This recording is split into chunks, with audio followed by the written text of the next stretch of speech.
I'm going to be the one that helps people realize not the quote unquote bullshit in the fitness industry. Let's do reaction videos and call out BS. Fuck that shit.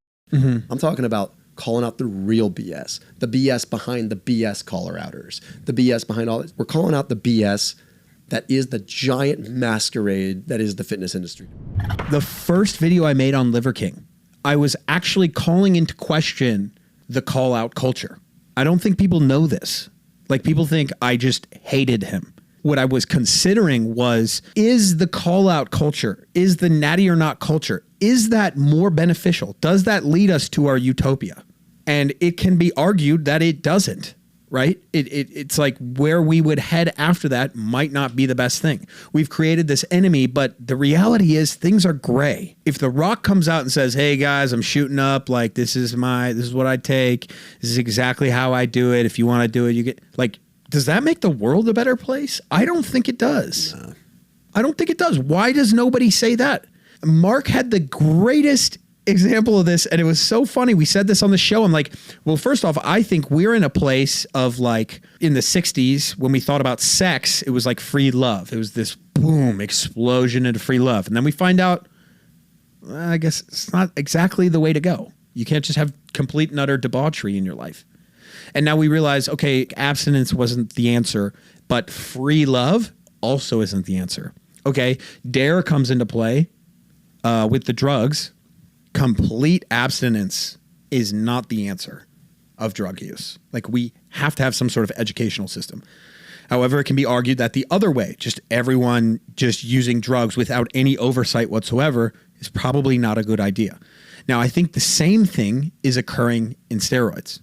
We are currently in that right now. We are in that figuring out stage. It's a wild, wild world.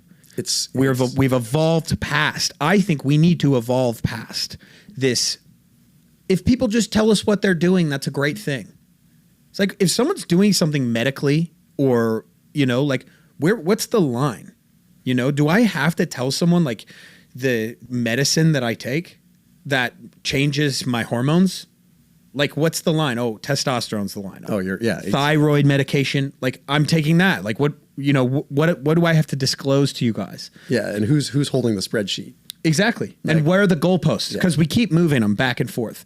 And again, this comes from a guy who just called out Liver King for using steroids. Just the same thing with you. It's like, you are complaining to me about the keto community, and you are the keto guy. Yeah. Exactly. Well, it's like, and we are the people to be able to address those situations because we are in it. It's not the same to call it out from the peanut gallery. It's like, it is better to call it out from being in that immersed position. in it. Right. Like, I see with diet culture, with fitness, like, we need a serious interrupt. It's not just steroids. It's not just the discussion there. It's the discussion with nutrition. It's the discussion with training modalities. Like, what the hell happened to just fitness to feel good? Like, what happened to feeling good? Why is feeling good such a lame thing now? Like, no, I want to feel good. I think because people push it. And it doesn't sell. Feeling good on the surface doesn't sell. Well, so, like, someone just starts getting fucking shredded and ripped and making a ton of money selling supplements, saying you can look like this. Like, again, this is the argument, right? You can look like this. You can not feel like this. You can just be like this. Completely naturally. Meanwhile, the guy's taking every hormone synthetically known to man. Yeah. Those people exist. They do. And they are the few people that are fucking it up for everyone else. Right? Because, like, if you look like a fucking cartoon character, you get a lot of likes. You get a lot of attraction. It's just how it works. Dude, it's so...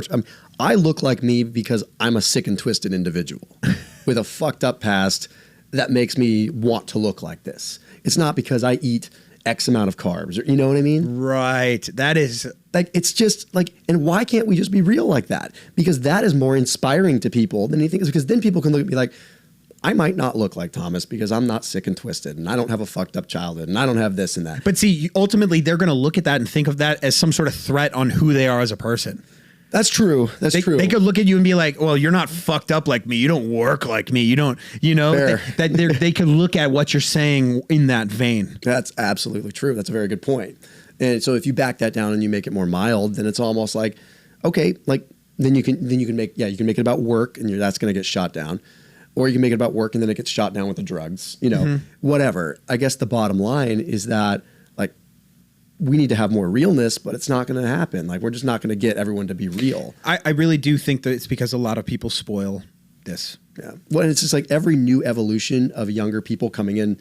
It's like, I've seen it. Like I've been around the block on this for a long time, and I've seen people come and go, and I've seen the evolution of people, how they come in bright and shiny. And then like even Aubrey Marcus, like such a good example, like, right. Like where he came in and then now he's kind of come full circle with a lot of his approach and a lot of things and just being much more holistic and how he looks at things.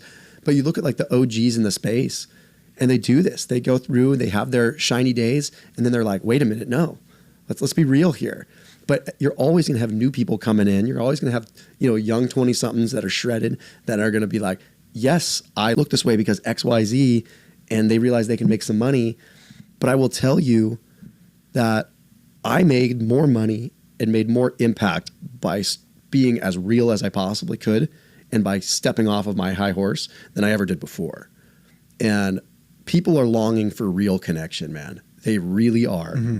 And the people that are also longing for connection are the more educated, intelligent, self-aware people that are also willing to buy from you and put the money where their mouth is to make themselves a better person in ways that actually are actionable versus just spending money on whatever supplements. So you're going to make more money and feel better by being a real person. And you're going to have a bigger impact than you are by just flashing your abs. It took me a while to really figure that out because money was never my big driver, but it's a decent barometer for you understand though that's an uphill fight. What you're calling at is like having just your voice. I'm at a megaphone, right? And I'm going, if you look fucking shredded, here's 100,000 likes. Okay. And you're in that same crowd of people and you're going, no, if you're real, people will genuinely connect with you. You see, it's like totally. This is back to originally what I was talking about with Mark. I got sidetracked, but he said it's like if I go out to a bar and I sleep with a really hot chick, and I tell you, hey, staying up late and drinking alcohol is not a good thing for you, because it isn't. That person is going to be like, but you slept with a hot chick. Right? That guy that you're talking to, he's not going to hear anything else you have to say. There are going to be some people that will learn and those are, whatever. But it's almost as if people have to learn themselves. And I would like to think that the evolution is actually on the viewer. If you evolve or if you don't, like say you're a bodybuilder and you evolve and you change and you like watching Mark evolve, I've seen him lose a lot of his following. Mm-hmm. But I've also seen this like renaissance, and it's just been so cool to be friends with him on the back end of that. I think what can happen is like, say you follow a bodybuilder, never changes, but you change. And then you start to follow different people and you start to do different things. That's on the viewer as well, right? So you can choose your path as the consumer, rather than watching your guy change, right? Yeah, you don't have to change. You don't have to change your audience or vice versa. And I've noticed that when I mentioned the whole 2022 being a rough year, is like, our audience growth in 2021 took a hit. I mean, we went from growing 500, 750,000 subscribers a year to like 200, 300,000. Now we're back on the upswing again because now we had to go through that gray area of being like, no, we're changing the paradigm. We're changing how we talk. And this is going to upset people. We're going to lose people. But in time, we're going to gain and attract the right people that want to see this. Yep. And now it's on a huge upswing. That's great. Because I didn't know that. It's like, well, I mean, it never like slowed down massively. Like it's a pretty big machine, but enough that I could see it in the analytics. But the interesting thing is like now, if we look at analytics, like my retention and the viewership and how long they stay on a video is exponentially longer. Wow. So the people that I have now, by taking a less dogmatic and more like nuanced approach with good discussion and good mindfulness in my content, they have the ability to withstand longer content. They can handle it. And that only helps things algorithmically too.